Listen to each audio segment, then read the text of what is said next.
Panginoon kong Diyos, sa katahimikan ng sandaling ito, ako'y lumalapit sa iyo, pagod, mahina at puno ng takot. Sa bawat pintig ng aking puso ay naroroon ang pagnanais kong gumaling, ngunit higit pa roon, naroroon ang pagnanais kong makatagpo ka. Alam mo, Panginoon, kung gaano kahirap ang bawat araw. Ang bawat kirot, ang bawat gabi ng walang tulog, ang bawat oras ng pangamba na baka hindi na ako gumaling. Ngunit sa gitna ng lahat ng ito, ako'y kumakapit sa isang katotohanan, na ikaw ay Diyos ng kagalingan, Diyos ng pag-ibig, at Diyos na kailanman ay hindi nagpabaya sa iyong mga anak. Panginoon, alam kong wala akong magagawa kung wala ka.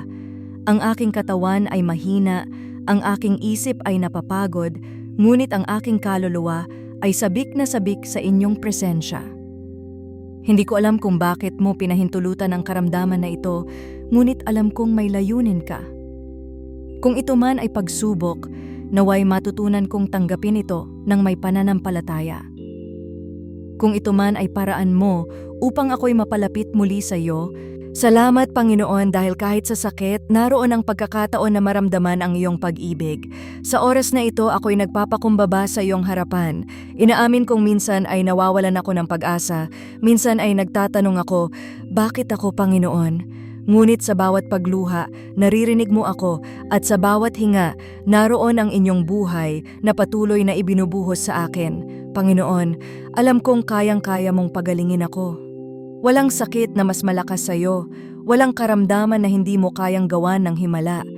Kahit ang mga sugat ng aking kaluluwa, ang mga takot na bumabalot sa aking isipan, lahat ng ito ay kaya mong pagalingin. Hinihiling ko ngayon, Ama, hipuin mo ako ng iyong mapagpalang kamay. Daluyan nawa ng inyong banal na kapangyarihan ang bawat bahagi ng aking katawan.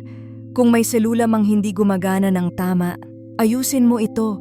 Kung may dugo mang hindi dumadaloy ng maayos, pagalingin mo ito. Kung may organ na nanghihina, palakasin mo ito sa ngalan ni Jesus. At higit sa lahat, Panginoon, hipuin mo ang aking puso. Sapagkat minsan, higit pa sa katawan, ang kaluluwang sugatan ang tunay na nangangailangan ng paggaling. Panginoon, kung ang aking karamdaman ay bunga ng aking mga pagkukulang, hinihiling ko ang iyong kapatawaran. Linisin mo ako sa lahat ng aking kasalanan. Sa mga sandaling ako'y nagkulang sa pag-ibig, sa mga pagkakataong ako'y nagduda sa iyo, at sa mga oras na mas pinili kong lumayo kaysa magtiwala. Tulungan mo akong magpatawad din sa iba, sapagkat minsan, Panginoon, ang galit at sama ng loob ay nagiging lason sa aking kalusugan.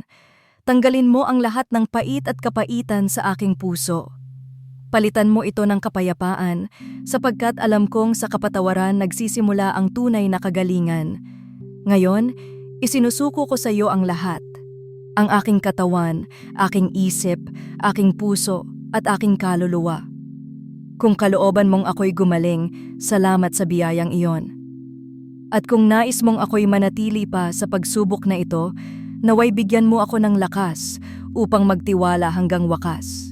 Panginoon, sa mga araw na ako'y nanghihina, maging lakas ka ng aking mga tuhod. Sa mga gabi ng pag-iyak, maging yakap ka ng aking pagod na kaluluwa. Sa bawat oras ng pagdududa, paalalahanan mo ako na hindi ako nag-iisa. Diyos, ituro mo sa akin kung paano manatiling positibo, paano ngumiti sa kabila ng sakit, at paano umasa kahit tila walang pagbabago. Tulungan mo akong makita na sa bawat kirot, may mensahe ka. Na sa bawat luha, may binabago ka sa akin. Gawin mo akong instrumento ng iyong pag-ibig.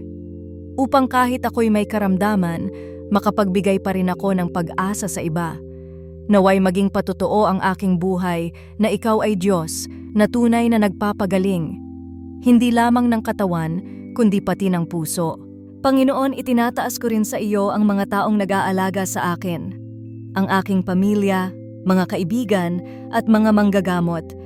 Bigyan mo sila ng lakas, pasensya at karunungan. Pagpalain mo ang kanilang mga kamay na humahawak sa aking sugat, ang kanilang mga mata na nagbabantay sa aking kalagayan, at ang kanilang mga puso na patuloy na umaasa sa aking paggaling. Salamat sa mga taong ginagamit mo upang maging instrumento ng iyong kabutihan. Tulungan mo rin silang makita na ang bawat pagod nila ay hindi nasasayang dahil ikaw ang nagbibigay ng gantimpala sa bawat pusong nagmamalasakit. Panginoon, bago pa man dumating ang kagalingan, nagpapasalamat na ako sa iyo. Salamat sa pagkakataong mapalapit muli sa iyo. Salamat sa aral ng pagtitiis at pagtitiwala. Salamat sa mga taong nagmamahal sa akin at hindi ako iniiwan. Salamat sa buhay, kahit ito'y puno ng pagsubok, dahil alam kong bawat araw na ako'y humihinga ay patunay na hindi pa tapos ang plano mo sa akin.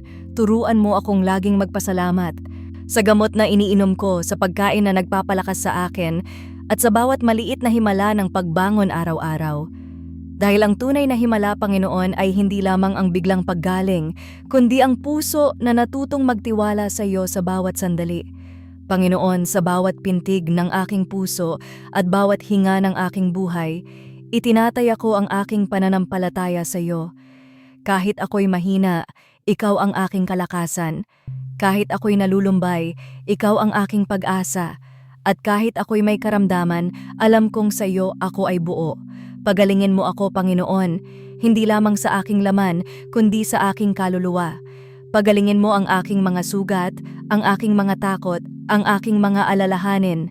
At sa oras na dumating ang iyong kagalingan, naway gamitin ko ang buhay na ito upang magpuri sa iyo, upang maging patunay sa lahat ng tao na ikaw ay buhay at ikaw ay Diyos ng mga himala.